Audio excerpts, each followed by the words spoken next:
Hello, everybody, and welcome to the Council on Foreign Relations. I am Judy Woodruff of the PBS NewsHour, and I am delighted to introduce our speaker this afternoon. I don't think there could be a better time or moment for us to hear from the Director of the Central Intelligence Agency. Without further ado, please welcome Director John Brennan.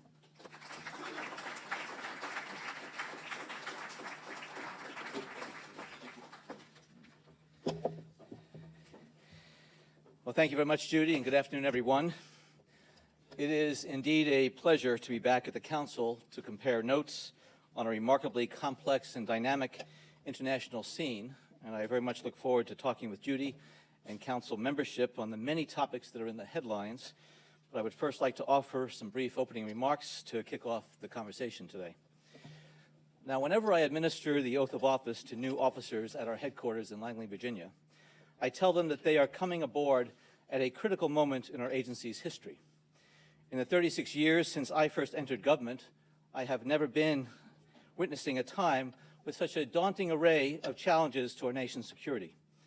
Notable among those challenges is that some of the institutions and relationships that have been pillars of the post-Cold War international system are under serious stress.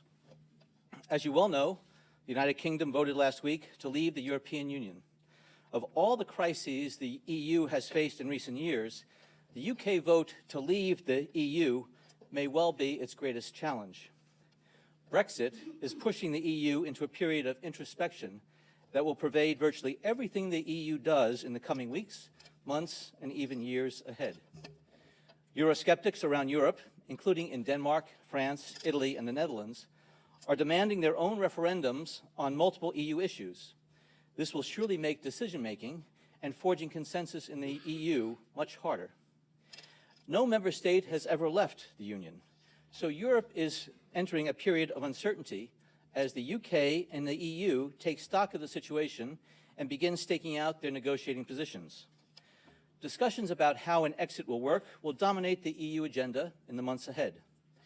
Negotiations for the exit agreement will not begin until the Prime Minister formally notifies the EU of the UK's intention to leave, which Prime Minister David Cameron has said will occur under his successor. EU and member state leaders, excluding the UK, will be meeting in the coming days and weeks to begin laying the groundwork for those negotiations. Now, regardless of what lies ahead, I would like to take this opportunity to say that the Brexit vote will not adversely affect the intelligence partnership between the United States and the United Kingdom in the months and years ahead. Indeed, I spoke to my counterpart in London early Monday morning, and we reaffirmed to one another that the bonds of friendship and cooperation between our services are only destined to grow stronger in the years ahead. These ties are and will always be essential to our collective security. I presume a few of you have questions about terrorism and the so-called Islamic State of Iraq and Levant. I look forward to addressing them in the question and answer session. I know that our collective hearts, though, go out to the families of the latest victims of the horrific terrorist attacks perpetrated as well as incited by ISIL.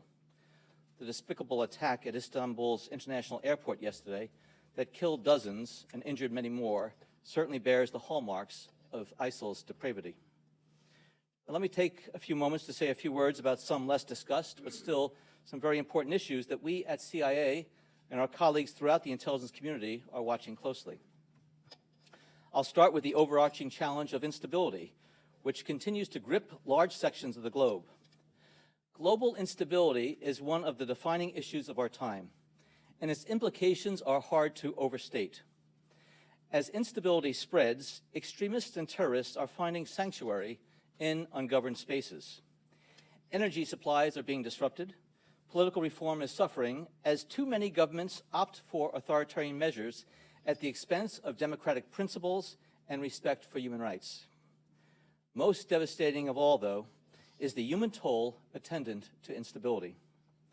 Last week, the United Nations reported that the number of people displaced by global instability and conflict had reached 65 million, the highest figure ever recorded. In a host of countries, from East Asia to the Middle East to West Africa, governments are under stress and civic institutions are struggling to provide basic services and to maintain law and order.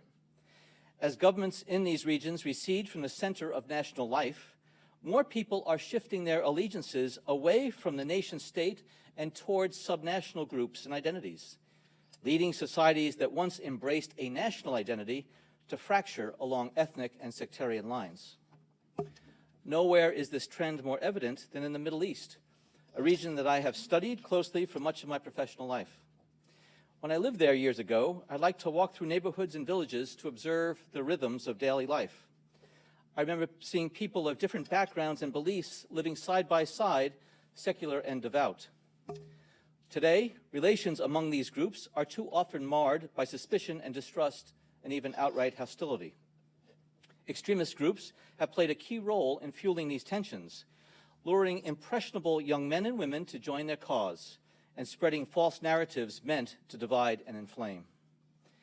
In some areas, a whole generation of growing up in an environment of militarism without a chance to develop the skills to contribute or even to engage in modern-day society. The underlying causes of these trends are complex and difficult to address, and the long-term consequences of these developments are deeply troubling. Global instability is an issue that affects all countries, from Russia to China to the United States, and it must be met by a strong collective response from the international community. I am certain that this issue will loom large on the agenda of the next administration. Another strategic challenge is dealing with the tremendous power, potential, opportunities, and risks resident in the digital domain.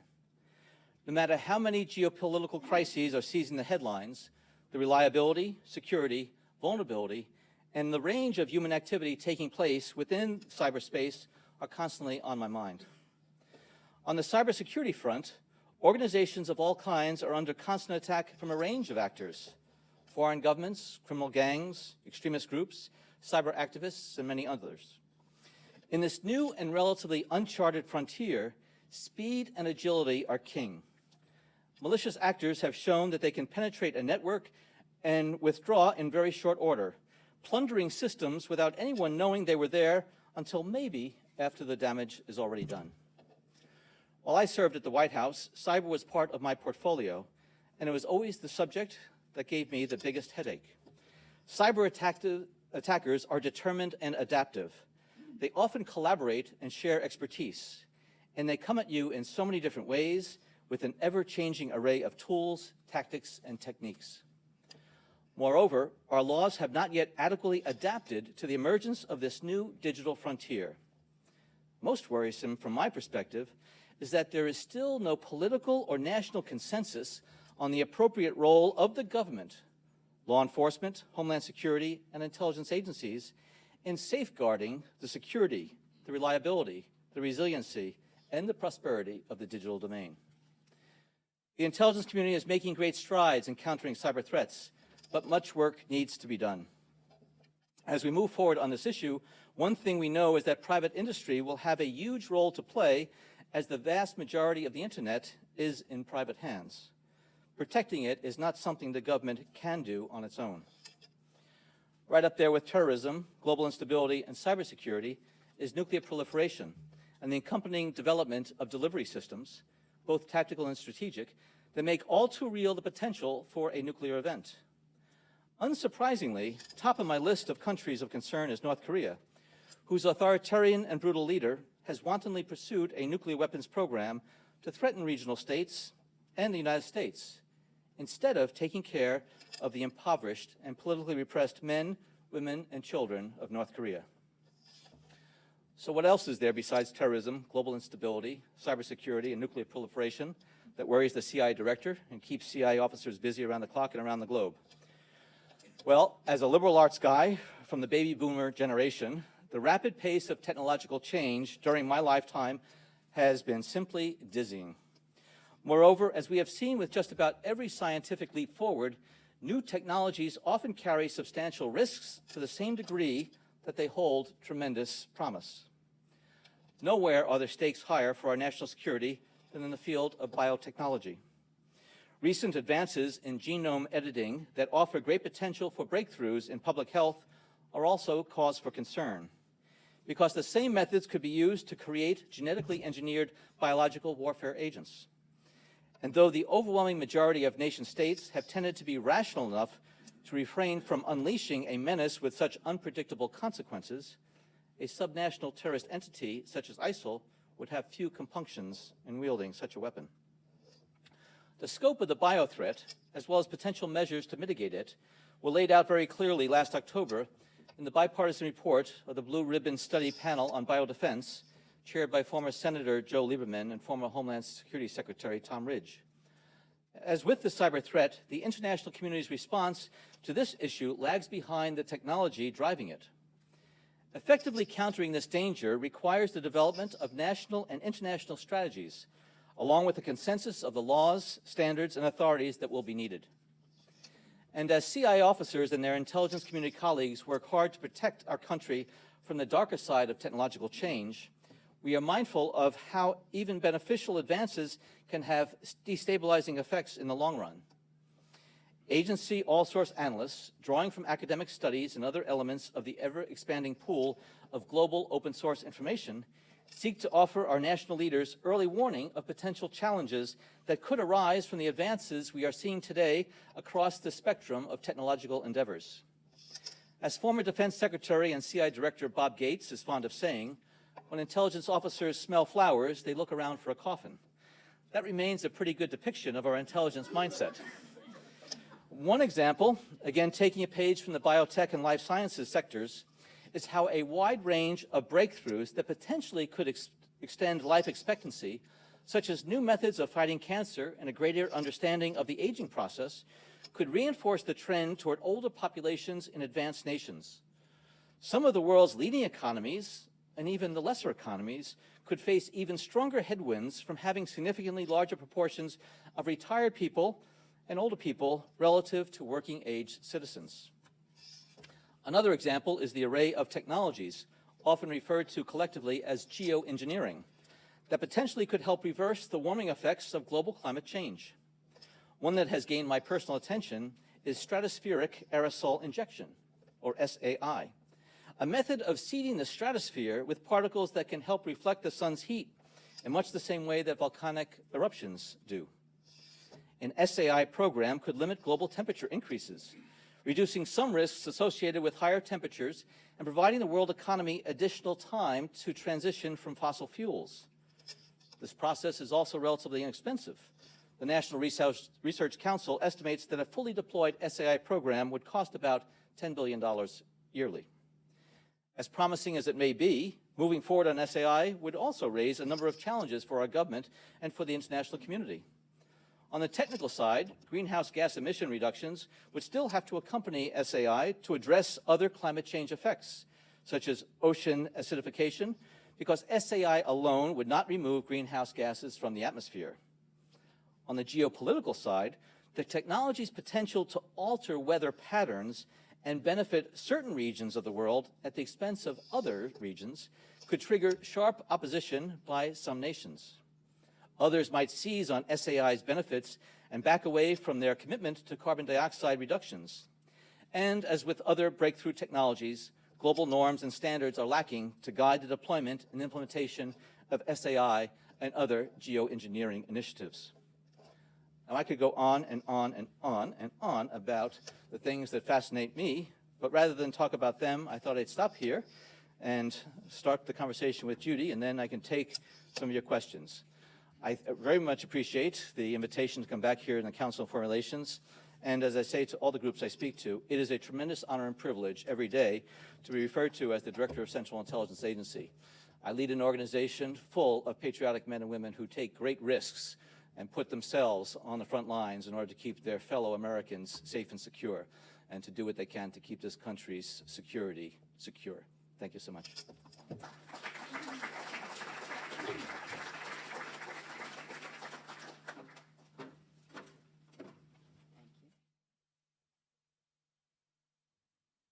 I think we're all impressed with the array of challenges and issues that you deal with on a regular basis, Director Brennan. But I do want to come back to, what's in the news right now, and that is this latest attack in Istanbul. what the administration has been saying, and I think you referenced it just now, is that it has the earmarks of ISIS. How much is known about who's behind this, and why does it point in their direction? Well, to my knowledge, there is no credible claim of responsibility at this point. But that's not very surprising because, at least in most instances, if not all, ISIS has not claimed credit or responsibility for attacks that are perpetrated inside of Turkey. I think what they do is they carry out these attacks to gain the benefits from it in terms of sending a signal to our Turkish partners, but at the same time not wanting to potentially maybe alienating some of those individuals inside of Turkey that they may still be trying to gain the support of. Why are they able to pull off these attacks with what seems to be great regularity without the ability to prevent them ahead of time? Well, I think there's a variety of reasons. First, when individuals are committed to carry out these attacks, these so-called suicide attacks that kill and maim so many people, they really don't have to worry about an escape route. It makes carrying out that attack so much easier because what they do is then just want to make sure they're able to penetrate whatever sort of perimeter defense there might be, and in a lot of these civilian areas, there is no perimeter defense. That's part of what an open society is. And also, they're able to get their hands on weapons, automatic weapons, whether it be legally procured in some countries or through the black market in others. And also, they're able to take advantage of the technologies that allow them to communicate quite securely without having security and intelligence agencies able to understand what it is that they are plotting.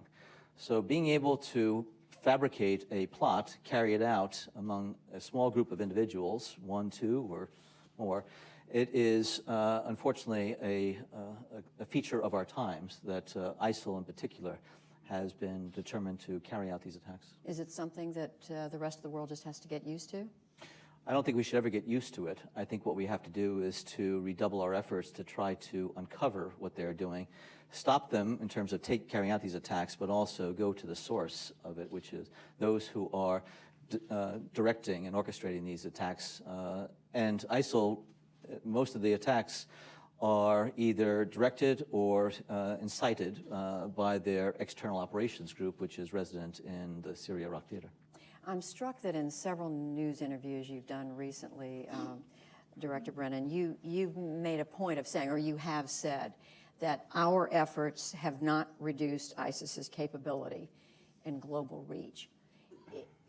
There's a frustration that seems to come through in not that there's an expression on your face, but what is it? I mean, what does this mean to you as somebody who's been working in this area for so long? Well, any intelligence or security or law enforcement professional who has the responsibility to try to prevent these attacks from occurring, and those who have been involved in counterterrorism for quite some time, are interested and determined to do whatever we can to destroy these organizations that give birth to these horrific attacks. And as I've said recently, we've made, I think, some significant progress along with our coalition partners in Syria and Iraq, where most of the ISIS members are resident right now. But the ISIS's ability to continue to propagate its narrative as well as to incite and carry out these attacks, I think we still have a ways to go before we're able to say that we have made some significant progress against them. Is it the need for better intelligence? Is it better? Do we need more resources, more money poured into the effort? What is it? The challenge with ISIS, which is much different than Al-Qaeda. Al-Qaeda at its height had maybe a couple thousand individuals with a core of several hundred. ISIS has tens of thousands of individuals that are scattered not just in the Middle East, but also to West Africa, to Southeast Asia, and beyond.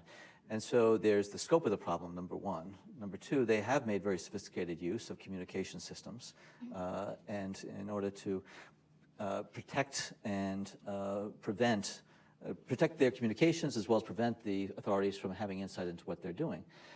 And also, they've fed upon the instability that has racked the Middle East. We see that in the aftermath of the Arab Spring, Al-Qaeda and ISIS had nothing to do with the initiation of the Arab Spring, but they have taken full advantage of the collapse of some governments, the ungoverned spaces, and the movement of people and goods in this 21st century world I think in many respects can facilitate what it is that ISIS is trying to do.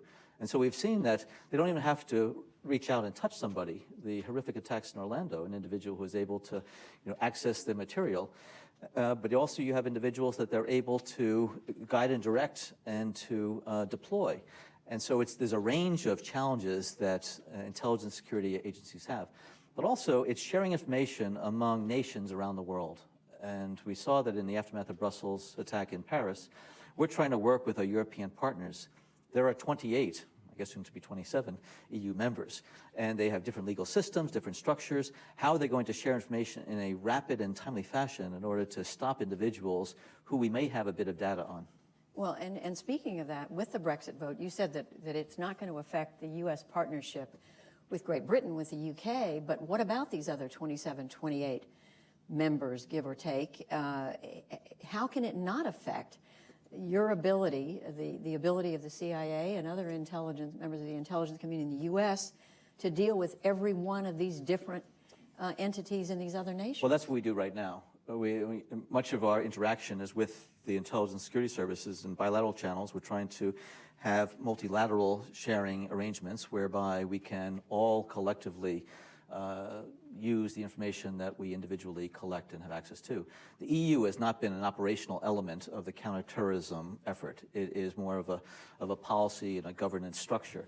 So I really do not see it affecting our ability to work with the Brits as well as with the remainder of the EU on the counterterrorism front. So you see seamless cooperation with the partners that the U.S. needs to have intel sharing? I don't think I said seamless. I just said I don't think that the Brexit is going to adversely affect how we deal with the Brits.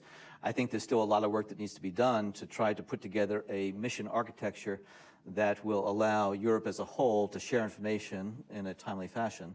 We're working with the Brits as well as the rest of the Europeans, but it's not just a European issue, it's with the Middle Eastern countries and African countries. So this is going to be a journey that I think we're going to be on for quite some time.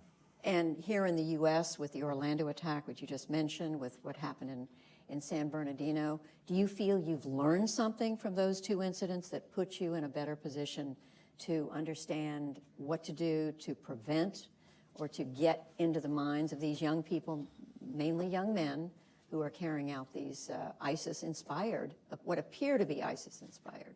Well, I think there are a couple of takeaways. One is that this country has done a great job since 9/11, making the American homeland much more difficult for terrorist organizations abroad to penetrate physically and send people over because of things like the watch lists and the very close cooperation between law enforcement and intelligence. We see the most recent examples of those who were here and who were incited to carry out these attacks.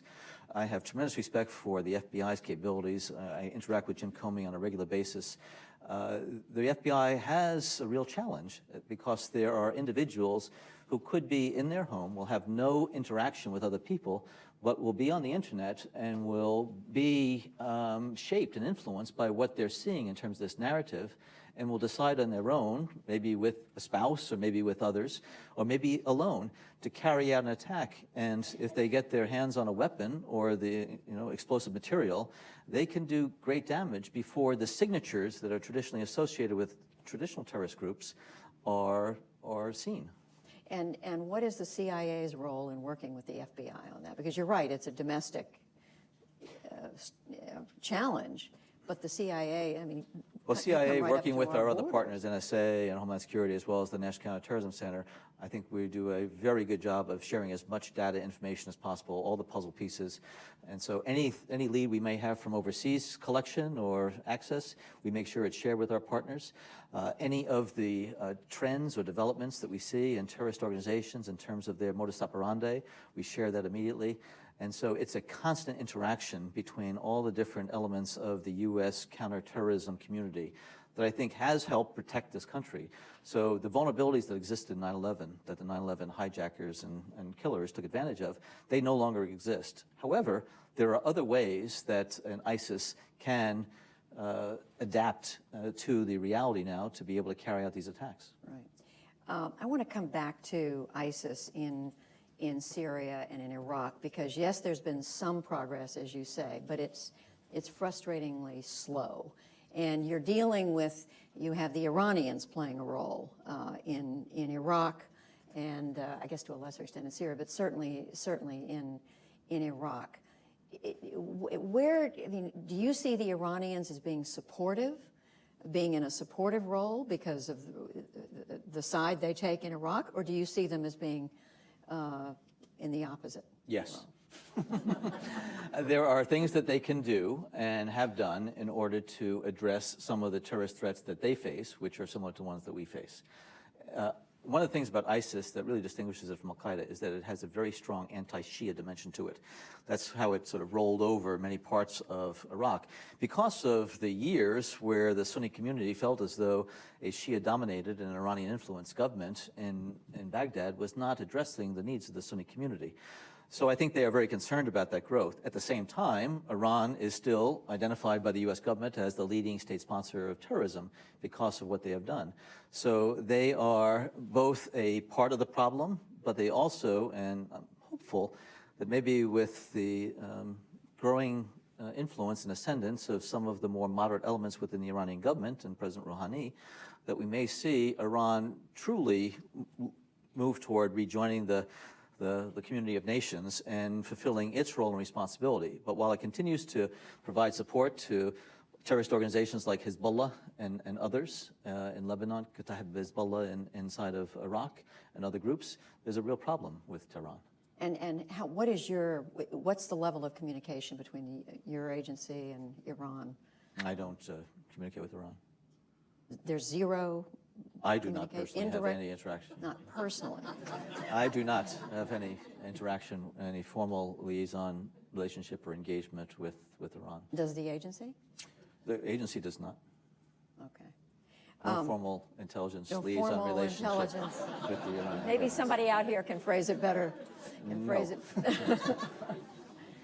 President Assad. But we know the Iranians very well. Just saying. President Assad does not seem to be, certainly weakened to some extent, but hanging on in Syria. There doesn't seem to be much evidence right now that he's budging from his position. How do you weigh where the Syrian conflict stands right now? Last year at this time, Assad was really on the ropes in terms of the Syrian military was taking on the chin in a number of areas, particularly north of Damascus in the Latakia area. And that was what prompted Moscow to decide to send several thousand Russian military personnel, aircraft, weaponry, artillery, tanks, you name it, in order to prop up the regime that they have invested in over the last 50 years or so. And so the downward trajectory of the regime's fortunes was reversed as a result of that engagement on the part of Moscow. We believe fervently that Assad is part of the problem. He's not part of the solution. He is the reason, after the atrocities that he's perpetrated on his people, that he has lost all legitimacy in terms of ruling that country. And that's also one of the reasons why we have so many of the Syrian people up in arms against Assad and the government in Damascus, as well as the foreign fighters. So we believe that although he's maybe strengthened on the battlefield relative to where he was last year, we really are continuing to push the Russians because the Russians play a critical role in this. There's going to be, I think, no way forward on the political front without active Russian cooperation as well as true and genuine Russian interest in trying to find a political path because this is not going to be resolved on the battlefield. And do you see any progress on that front? I have had numerous interactions with my Russian counterparts, visited Moscow and talked with them. I feel as though they can do more. They probably feel that we can do more. But they, I don't believe, have lived up to the commitments as far as honoring the cessation of hostilities and getting the trajectory of the Syrian conflict on a better course, particularly on the political transition front. So how do you turn that around? How do you change that? The dogged determination of our diplomats, led by the indefatigable John Kerry, who continues to work with Foreign Minister Lavrov and others. So we have interaction with our counterparts on the Russian intelligence side to try to have a common appreciation of what the situation is inside of Syria. I have no doubt that the Russians are motivated in part, in terms of their investment in Syria, out of concern about the growth of ISIS and terrorist forces there. Whether it be ISIS or Jabhat al-Nusra, which is al-Qaeda in Syria, they are determined to, I think, try to crush those forces. At the same time, though, I think that they recognize that these forces have grown because of the problems that have existed in Syria in the Syrian government. I have a last question, and then we're going to open it up to the audience. I was struck that, I guess I shouldn't have been, that you said the greatest nuclear proliferation threat still comes from North Korea. Is there any progress in terms of intelligence, information, communication with the North? Is it still chiefly through China? I mean, help us understand where that is. That is another one of the more frustrating aspects of our international agenda, that you have someone like Kim Jong-un who continues to pursue these nuclear and ballistic missile capabilities, almost irrespective of what his people need. I do not believe that he yet has come to realize that the international community is going to remain united against the nuclearization of the Korean Peninsula, and that we're not going to accept North Korea as a nuclear state, which is what he is demanding. And so therefore, I think the international community wants to be able to bring North Korea out of its international isolation and to help the North Korean people. But there needs to be a better appreciation on the part of Kim Jong-un that his continued pursuit of these military capabilities, nuclear capabilities, is only going to undermine his long-term prospects. You don't sense that message is getting through in any way? He seems to be exceptionally stubborn and not a very good listener.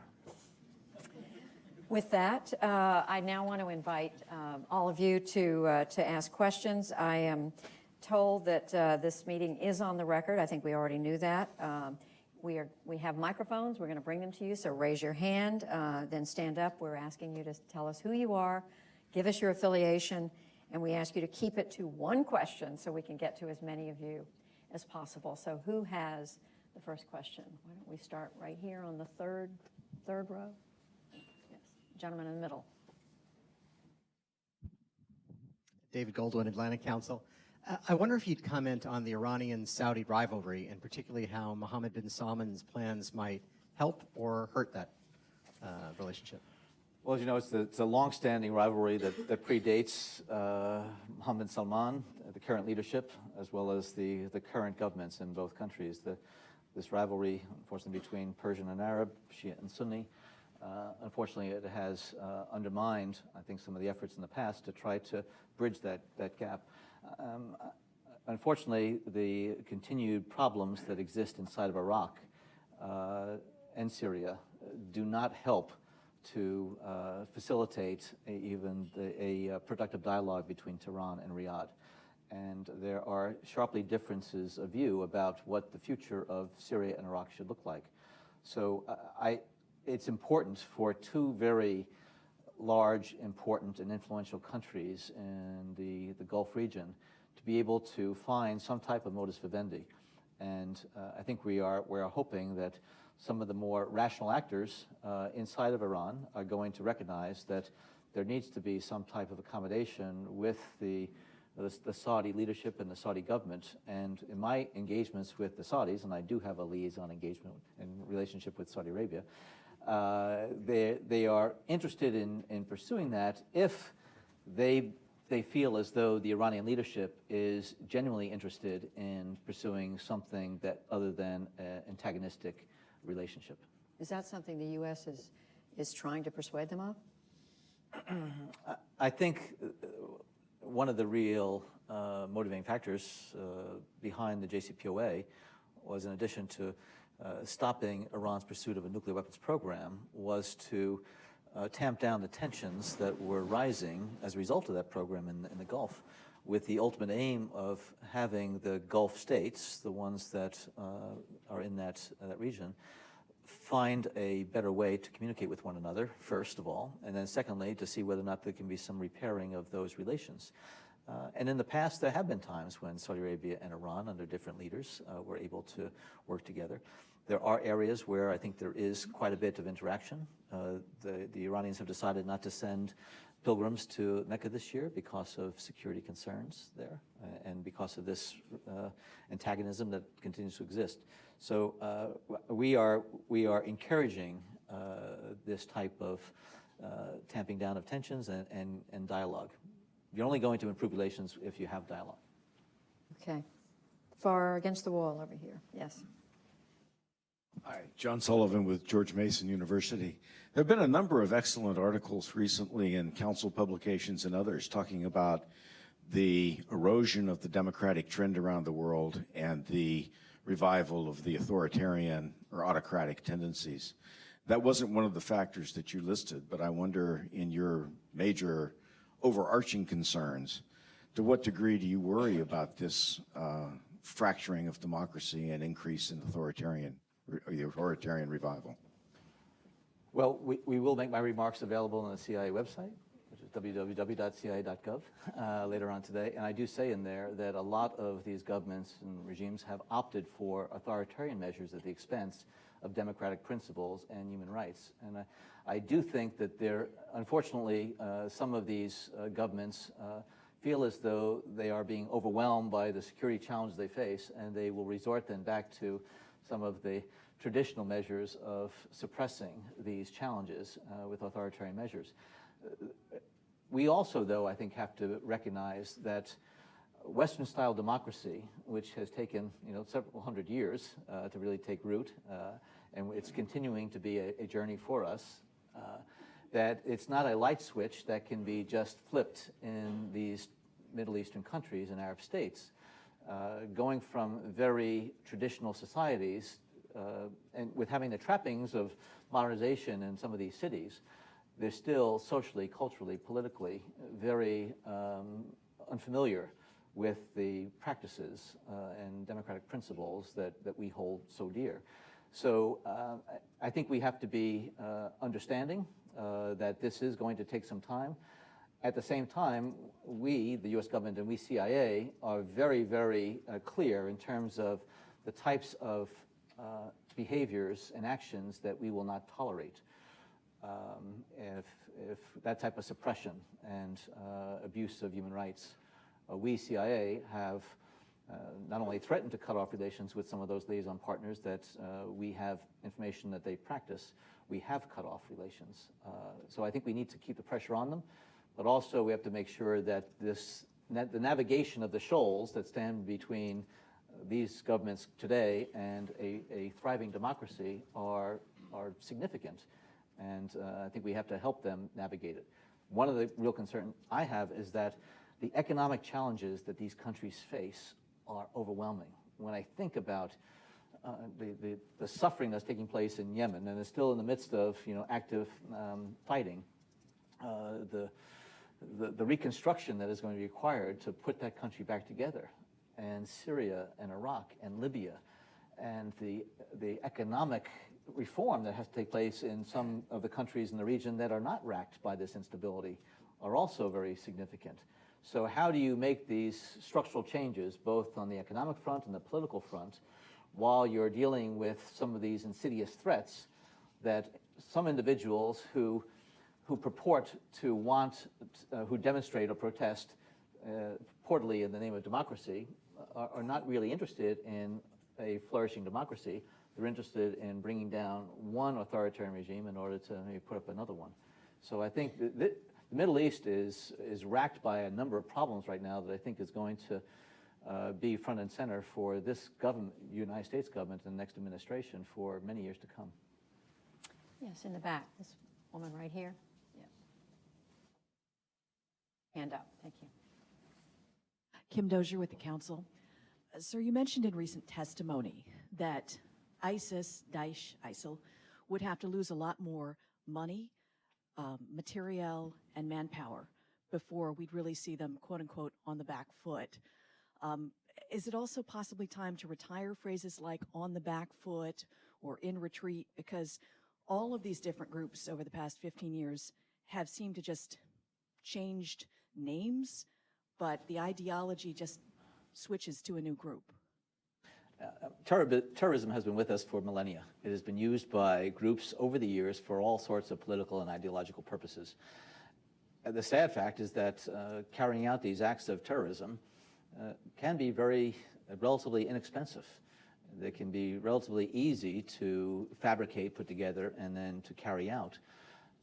And when you have, though, a motivational engine like ISIL, Daesh, that is able to encourage as well as to participate in this, it makes the situation and the potential even that much greater and more serious.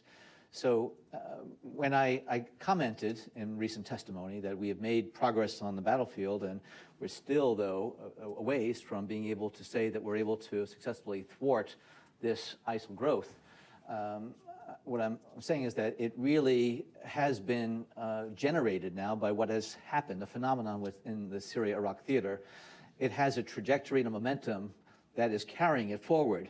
We need to have efforts that are designed to go upstream at where the external plotters are inside of Syria and Iraq. We need to be attacking the networks in terms of the flows of individuals as well as flows of the narrative and the poison that goes out, as well as working downstream to stop the attacks, whether it be in Istanbul, Paris, Belgium, Orlando, or whatever.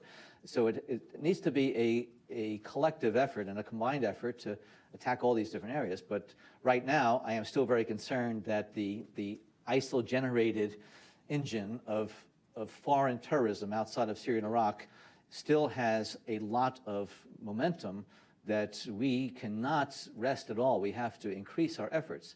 I was struck after I gave that testimony how a lot of members of the esteemed media were trying to highlight how my comments differed from the White House's comments. I must tell you, I'm hard-pressed to think about where President Obama and I differ on this issue in terms of what we've been able to accomplish inside of Syria and Iraq, but at the same time, our concern about the lethality that ISIL can bring to all of our communities, either because their hand can reach that far, they've taken advantage of the openness of our societies, or because they're doing it via the internet. So I think we share a very similar view on the status of ISIL's fortunes, both inside the theater as well as what they can do in terms of external operations.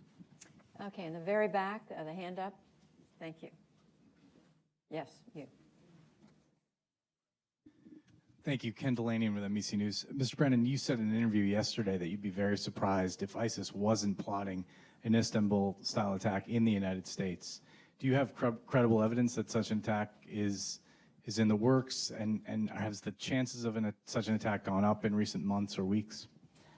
What I was saying was that we've seen ISIL carry out and incite an array of terrorist attacks in the region, beyond the region, directly, indirectly, and that I would be surprised that ISIL is not considering carrying out these attacks in the near abroad as well as the far abroad. And the United States, as we well know, is leading the coalition to try to destroy as much of this poison inside of Syria and Iraq as possible. So it would be surprising to me that ISIL is not trying to hit us, both in the region as well as in our homeland. And I think you see in the propagation of their material, they have a magazine, The Beak, that goes out, that says exactly that. It exhorts individuals to do it. So if anybody here believes that the U.S. homeland is hermetically sealed, and that the Daesh or ISIL would not consider that, I think I would guard against that. Do you think we are more hermetically sealed or more sealed than we were after 9/11 or less? Absolutely. As I said, I think we have gone to great lengths, and we have briefed our foreign partners about how we learned some painful lessons as a result of 9/11. And so the intelligence, law enforcement, Homeland Security, other communities are working together today better than ever before. There is a tremendous volume of information and data that is out there, some of it accurate, some of it bogus, and trying to make sense of it all and put the different puzzle pieces together is challenging. So I think we're less vulnerable to the penetration, but physical, because of the actions we've taken. But as we've seen with the, as I mentioned, the internet, as well as ISIL's taking advantage of technologies that allow them to communicate in a very secure fashion, is certainly worrisome. Okay, right here in the second row. Yes.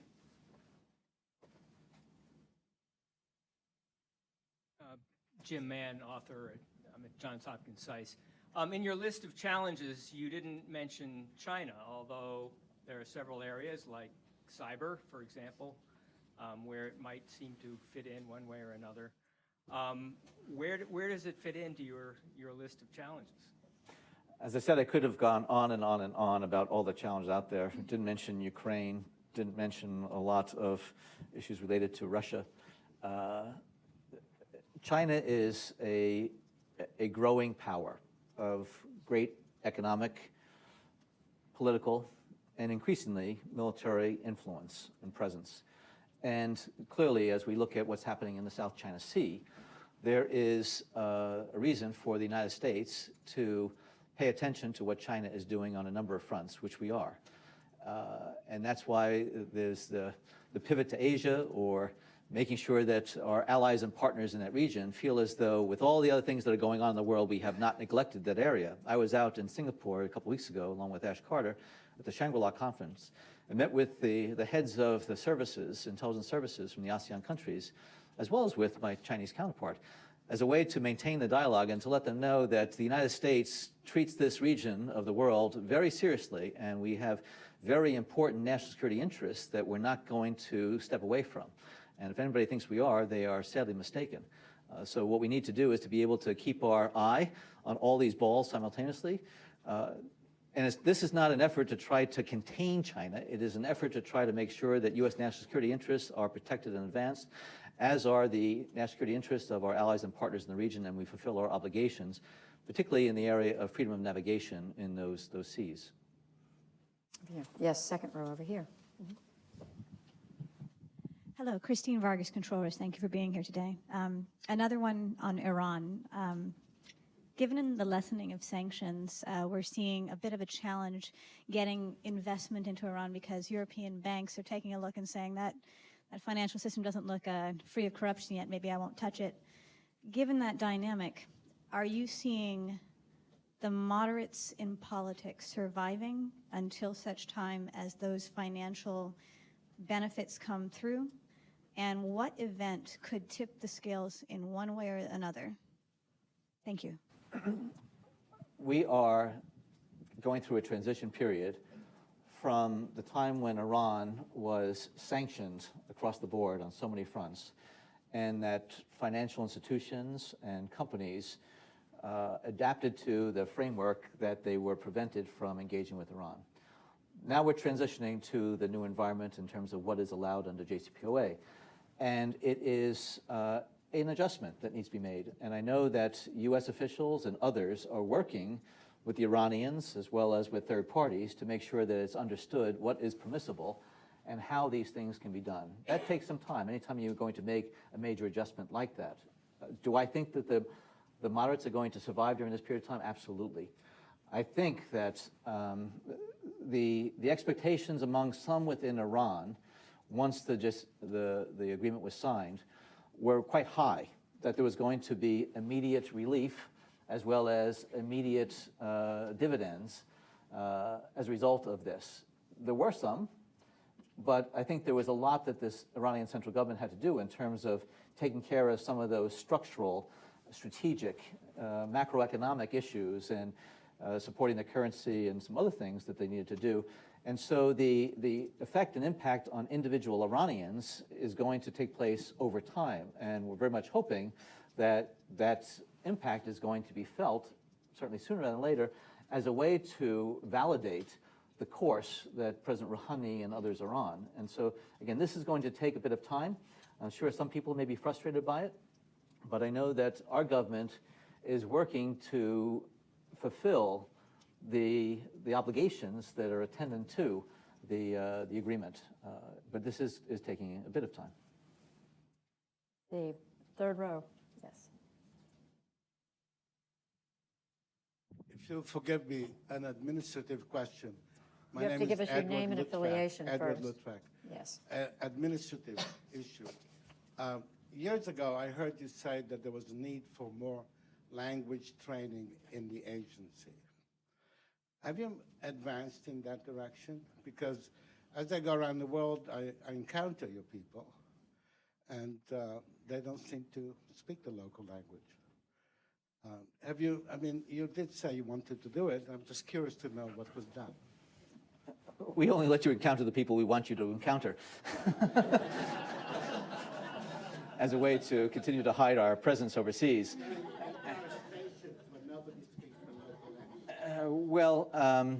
I go to many stations and to our folks overseas, and they are proficient in a variety of languages.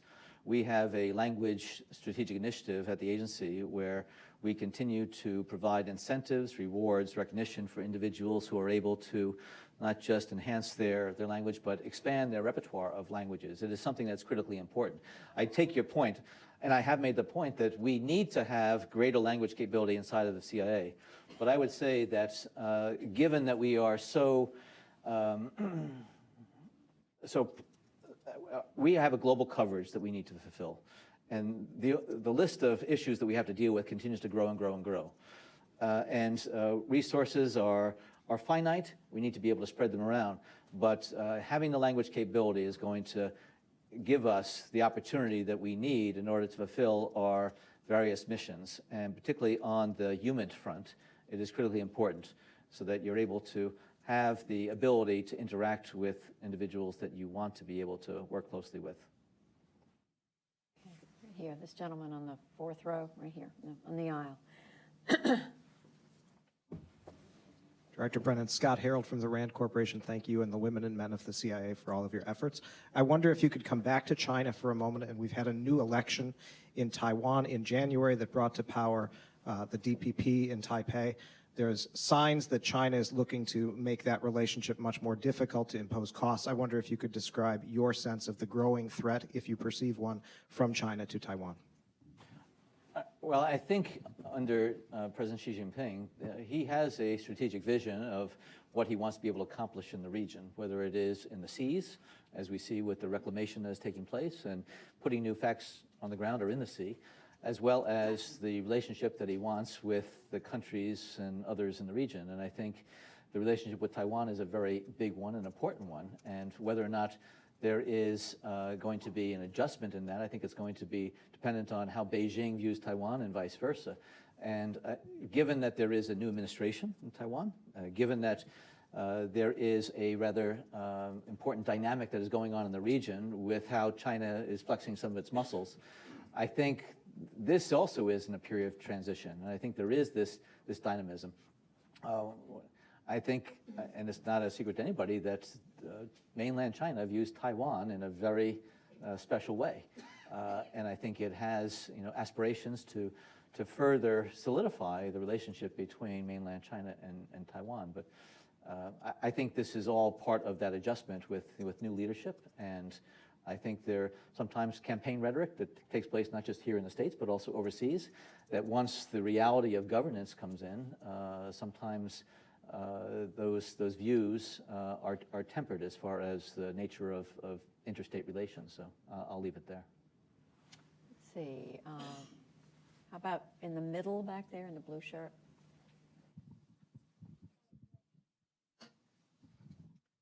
George Salem with DLA Piper. Director Brennan, my question concerns the 28 pages. You've been on record about your view of their relative lack of value. My question is timing of release and the level of declassification, and whether they will also be released with the investigative report, which puts it all in context.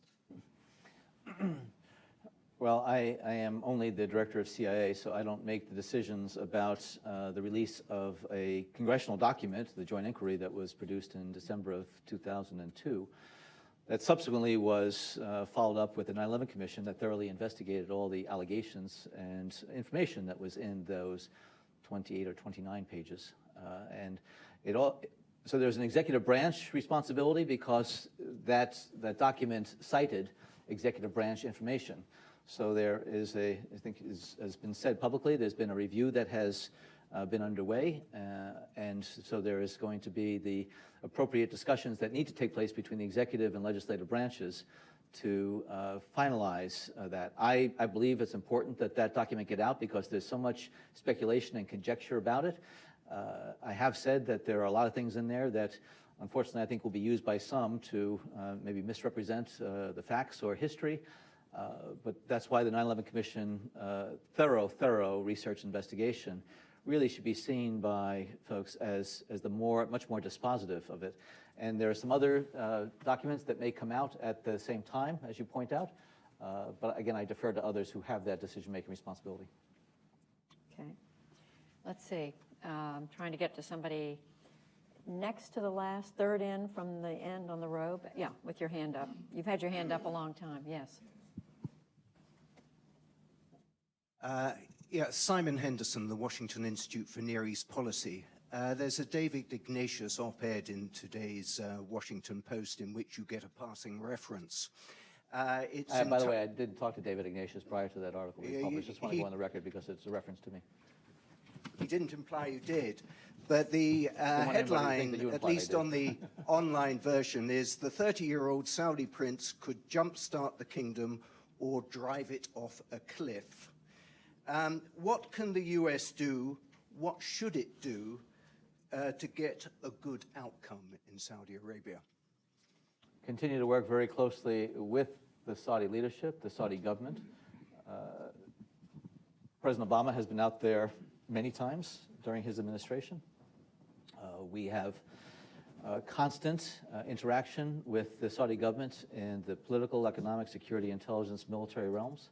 We have very close alignment of objectives in some areas. We need to continue to work with them. The Saudi 2030 vision and project that was spearheaded by the Deputy Crown Prince Mohammed bin Salman is an ambitious view of the future that I think the Saudi leadership as a whole deserves credit for thinking about how Saudi Arabia is going to prosper in the future across a number of different areas in terms of development, investment, employment, diversification of its economy. It is a very, very important country to the region's stability, to U.S. national security interests. And so what we're trying to do is to make sure that there is this very active dialogue and a very open and candid discussion between ourselves and Saudi Arabia. As I said, the President has engaged extensively and has been very open and honest and candid with the areas where we want to be able to work together with Saudi Arabia because we agree, and there are areas where there are disagreements. And I have been impressed that the dialogue has been so candid. And it's particularly important now because you have a new leadership, King Salman, Crown Prince Mohammed bin Nayef, and Deputy Crown Prince Mohammed bin Salman, who need to be working as a team. They have a number of challenges on the security front, given what's going on inside of Yemen, what's happening along their border inside of other countries. So it's a critically important relationship that we're going to continue to nurture and develop. Okay. This gentleman here, third in. This one right here. Mohammed Al-Minshawi, Al-Arabi Television. Would you please give us your assessment about the terrorism in Sinai and whether your agency cooperates with the Egyptians in that front? We do cooperate with the Egyptians. I spoke to my Egyptian counterpart earlier this week. We want to make sure that we're able to do what we can to help protect individuals inside of Egypt, Egyptians and others. The challenge inside of Sinai, there is an ISIL group there, but it used to be a local group, Ansar Beit al-Maqdis, that basically pledged allegiance to ISIL. And so it's not as though it's a startup. This was a group that was very active in the Sinai for a number of years that now is part of the ISIS global architecture. And so their responsibility for carrying out attacks against Egyptian security, military offices there, they've posed threat to the multinational force observers inside of the Sinai. So we work closely with the Egyptians. We try to give them the information that they need to prevent these, outrageous terrorist attacks from taking place, whether it be in the Sinai or other areas. There have been attacks inside of Cairo. We also have a very close and open and candid conversation with the Egyptians, and there are areas where we believe the Egyptians need to step up their game in terms of their capabilities, but also in terms of how they deal with some of these very challenging issues that cross both the security and the political realms. So, but we do have a very an active engagement with the Egyptians. All right, I think we're out of time unless somebody has a very short question. Anybody volunteer? We knew that was going to happen. Council. An old journalist kind of question. When do you start briefing Donald Trump and Hillary Clinton? You took my question away. away. How do you expect that to go? Yeah. I knew that on these things, we always go one question too long. We really do. It is up to the president and then the director of national intelligence to make that offer, as they've done in the past, to the candidates of the two principal political parties after the convention formally nominates them. And so the director of national intelligence takes the lead on that. And so the timing, as well as the willingness and interest of the candidates, is something that will be determined as a result of engagement with their respective staffs. But you won't do that briefing personally, will you? I fulfill my CI responsibilities to the best of my ability, and if there is a need for me to be personally involved in this, I will try to carry out my responsibilities. Please and if there's not a need, I will not. Please thank John Brennan, the director of the Central Intelligence Agency.